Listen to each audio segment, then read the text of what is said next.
Buenos días, compañeras, compañeros. Espero que estén muy bien.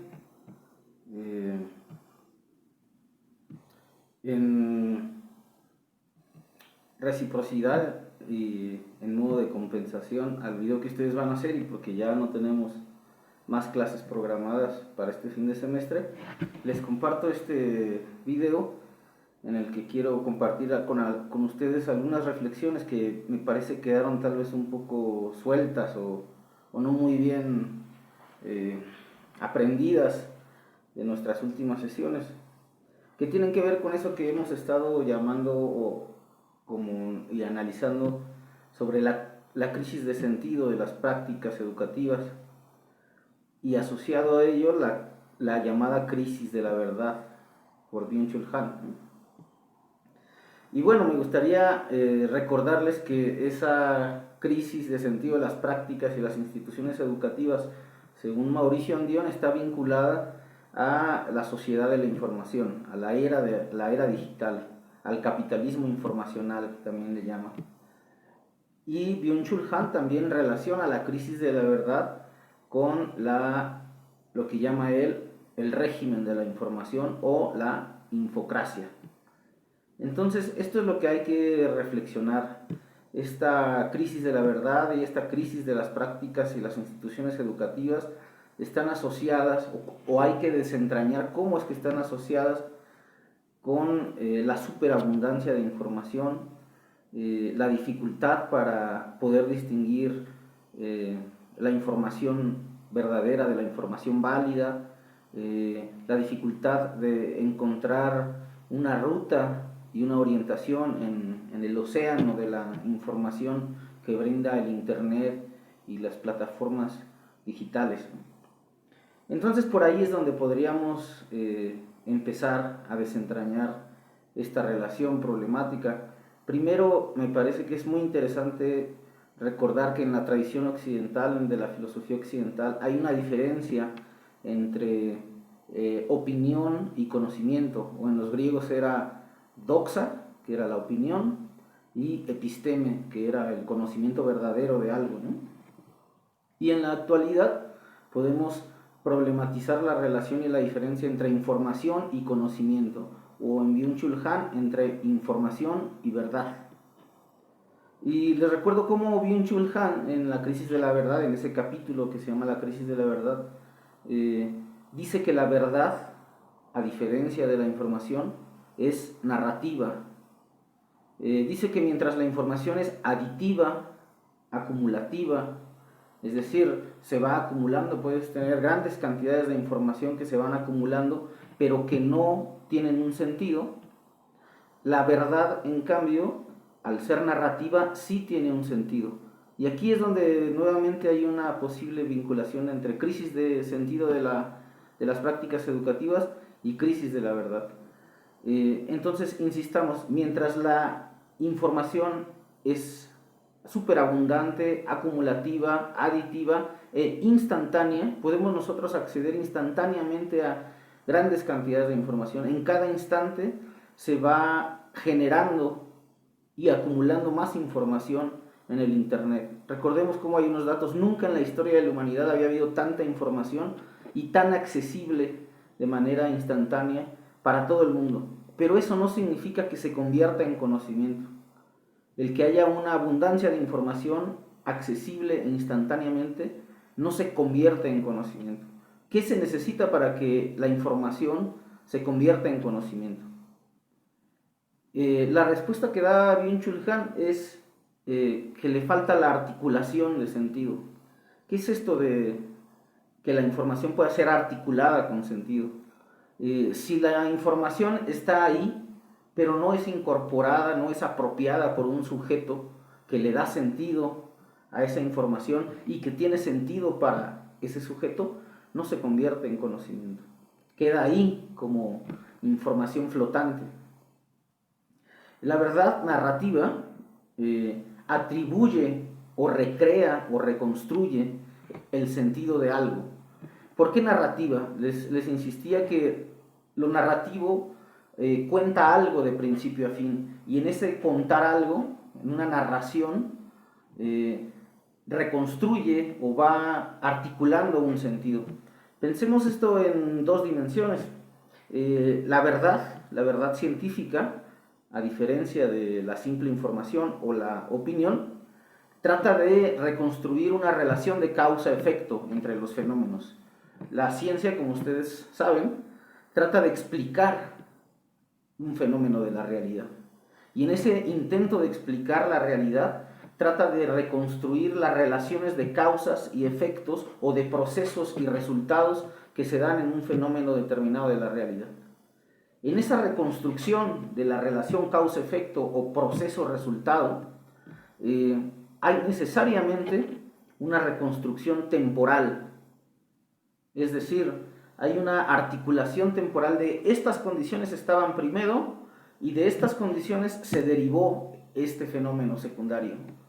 Es decir, hay una relación de causa-efecto, pero también de relación de articulación del tiempo, de lo pasado, lo posterior, del pasado, el presente y el futuro. En las ciencias llamadas exactas o ciencias de la naturaleza, como la física, la química, en cierto modo la biología, esta reconstrucción de la relación causa-efecto permite hasta cierto grado predecir lo que va a ocurrir después.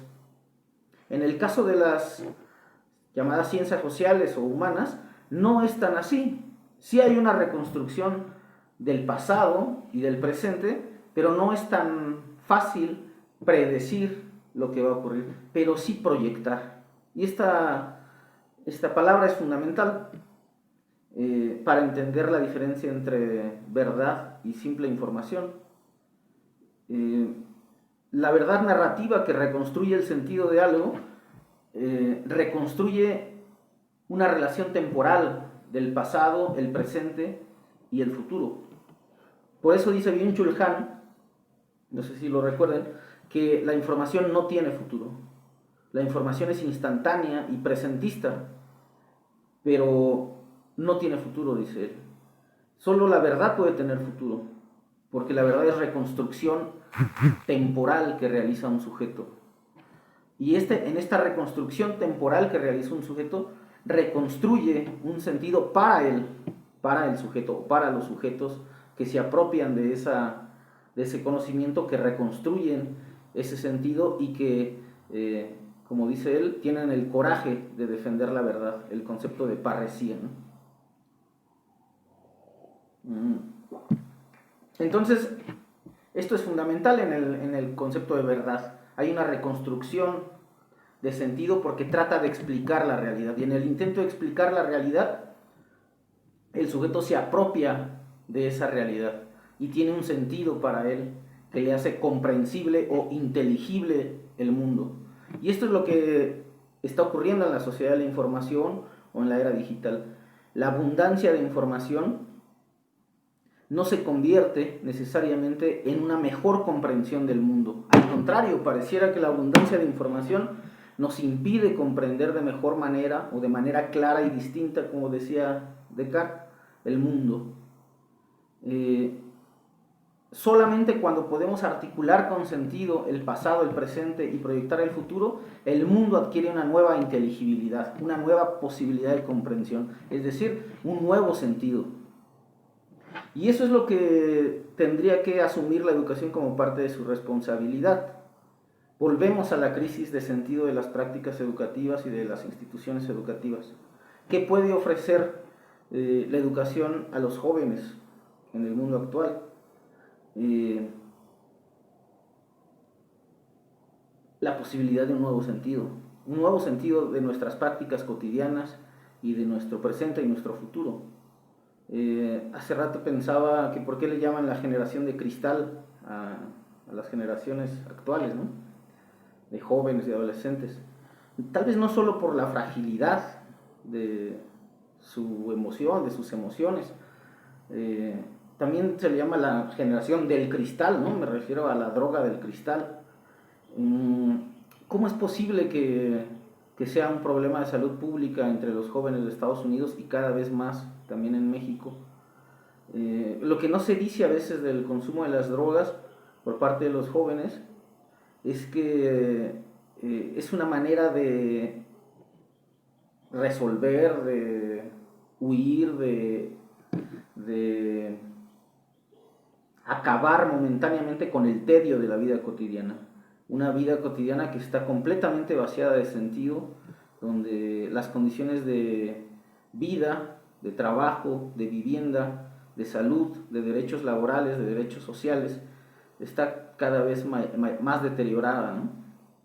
Entonces, ante esa situación, las drogas fuertes como el cristal y demás ofrecen una satisfacción instantánea que genera adicción instantánea también. Entonces, ante una fragilidad y a una vaciedad, a una vacuidad y una banalidad de la vida cotidiana, las drogas ofrecen esta especie de satisfacción instantánea, ¿no? Si antes, para salir del tedio del mundo moderno, existía el punk rock o hacer la revolución, ahora lo que queda es el cristal, el fentanilo. Entonces, la educación, la escuela como espacio de encuentro y socialización, tendría que ofrecer la posibilidad de una mejor comprensión del mundo, es decir, una mayor inteligibilidad, pero eso implica un compromiso con la verdad, un compromiso con el desarrollo de habilidades para investigar y reconstruir el sentido del mundo. Y en ese esfuerzo, reconstruir el sentido de la propia vida. Por eso les he insistido tanto en que la crisis de sentido o la crisis de la verdad es también una crisis existencial. Es decir, ¿para qué hacemos lo que hacemos? Solamente si nos planteamos el problema del sentido, de para qué hacemos lo que hacemos, nos planteamos la posibilidad de la libertad. Y vuelve a ser entonces la educación, como decía Paulo Freire, un proyecto para la liberación, o como decía él, la educación como práctica de la libertad. Construir escuelas, construir relaciones, alumnos, maestros, estudiantes, entre estudiantes, como ejercicios de la libertad, ejercicios del pensamiento crítico que asume un compromiso con la verdad y con la libertad. Entonces, así me parece que es como es posible salir de la crisis de sentido de las prácticas en las instituciones educativas y de la crisis de la verdad, asumiendo la educación como un proyecto para la libertad. Bueno, pues aquí les dejo este video, esta reflexión. Espero que disfruten mucho este fin de semestre, que saquen muy buenas calificaciones, que es lo que me imagino que les ha de preocupar. Y pues seguimos en comunicación. Un abrazo para todos y todas.